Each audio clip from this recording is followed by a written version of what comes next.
months. Dinesh D'Souza's lawyer asked for probation, and the judge ruled this morning. Dinesh is here live, but first, a look back at how we got here. He produced Obama 2016. Obama has a dream from his father, that the sins of colonialism be set right and America be downsized. He began the film America. Because if you got a business, you didn't build that. Somebody else made that happen. What President Obama's really saying is that the wealth and abundance of American life are not earned. They're stolen. And then he tried to help his friend, fellow conservative Wendy Long, get elected to the U.S. Senate, donating $10,000 of his own money, and then having two sets of friends donate another $10,000 each, reimbursing them after the fact. That's against the law, which puts a cap on personal campaign donations, and D'Souza admits he did it. Even the government admits that, quote, most violations of this type result in civil penalties, meaning fines.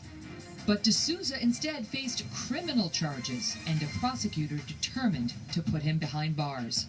A 53-year-old man with no criminal history and a lifetime of academic scholarship. D'Souza contested the charge, but not the underlying facts. He argued that he acted with no corrupt intent. Even the prosecution admitted the motive was not to curry political favor. D'Souza believed he was being targeted based on his political views. He also claimed the donation caps were unconstitutional. The court would ultimately reject D'Souza's arguments, and out of legal options, D'Souza pleaded guilty. Later that night, he appeared on the Kelly file. So we made a motion before the judge on selective prosecution, but in a ruling last week, he said, no, you can't bring that into the case. So what really happened is I was going into a trial with, in a sense, no defense. That appearance would be used against him by the feds, who took issue with D'Souza's reasons for pleading guilty. Here is their brief in support of a jail sentence. Quote, the defendant pled guilty at the last possible moment before trial began, not because he actually accepted responsibility, but because he was in fact guilty and he had no defense. D'Souza is now asking for community service and probation.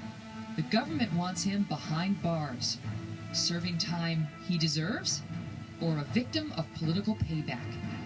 And will justice be served by jailing the nation's best-known conservative filmmaker in the year leading up to a presidential election? Today, Dinesh learned his fate. The judge ordered him to serve a 5-year probationary sentence with community service. Joining me now, Dinesh D'Souza, and your reaction to the sentence, Dinesh. Well, Megan, I've got a big smile on my face now, and I think I've had it for several hours. I can't wipe it off because this was really an effort to put me out of business. I mean, the government was trying to lock me up for between 10 and 16 months, and a federal judge said no. A Bill Clinton appointee to the federal bench. A Democratic appointee. And it, you know, for me, it's, I mean, I had a wonderful lawyer, Ben Brafman. He made an eloquent statement. I've been sustained over these past weeks by an incredible, you know, army of supporters and loyalists and friends who have just prayed for me and sustained me.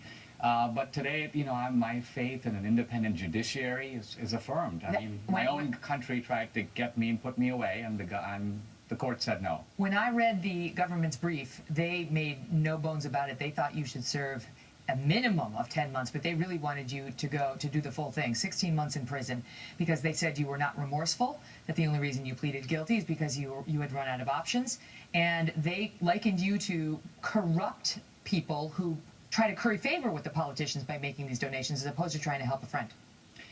Yeah, there was just an all-out attempt to put me away. And of course, at the beginning, I was suspicious of the government's motives. But eventually, they filed a sentencing brief, and they cited a bunch of cases. And they said, look, in all these cases, the guys who exceeded the campaign finance limits got prison time. But they left out a whole bunch of facts in which these guys had done it before, or they were trying to buy legal appointments, or they had corrupt motives or kickbacks. Or they'd been charged with other felonies at the time they were dealing with this particular felony. But let me ask you this, because the judge said, look, your argument that this was a selective prosecution is an effort at spin. I'm not sure you get it, said the judge today to you, and really did not believe this is a case of selective prosecution, but nonetheless did not throw the book at you. Your thoughts on that conclusion? Yeah, I think that meeting the burden of proving a selective prosecution is very high, and I'm not saying I did it. I was simply, in fact, when I came on your show, I simply said that when you look around the country at other situations, there seems to be a pattern of this administration using the instruments of the law, the IRS, and so on, to go after its critics. And that's happened in a number of other cases, quite apart from mine. So I had raised the issue, and my lawyers did. The judge said, you haven't met the legal standard, and I respect that. So today I think he decided what was the just penalty that fits this offense. Only you, Dinesh, could walk away from this kind of an experience where you admit you committed a felony, you were facing 16 months in jail, and now the whole process has restored your faith in America and the judicial system, and it's made you love the country even more. It's interesting how you view it, having been through this experience. Well, if I was locked up, I would not have been able to make a film in the election year, 2016. Now I can do my work. I can continue to write books. Okay. I can continue to function. Can you? Because you have to go live in a community confinement center in San Diego for 8 months. When do you have to go there, and what is that like? You have to sleep overnight in like a halfway house? Is that what it is? I don't exactly know, but I'll tell you a good part of the sentence, and I actually thank the judge for it, is I'm going to be teaching English to new immigrants to this country. So I'll be helping with an assimilation process. That's your community service. That's my community service, and I'm very happy to do it. Well, what are you going to do in a community confinement center? Can you imagine the other people who are in there? They'd be like, isn't that the guy who made the movies? Believe me, they're all going to be Republicans by the end of it. Dinesh, it's great to see you. My pleasure. Thanks for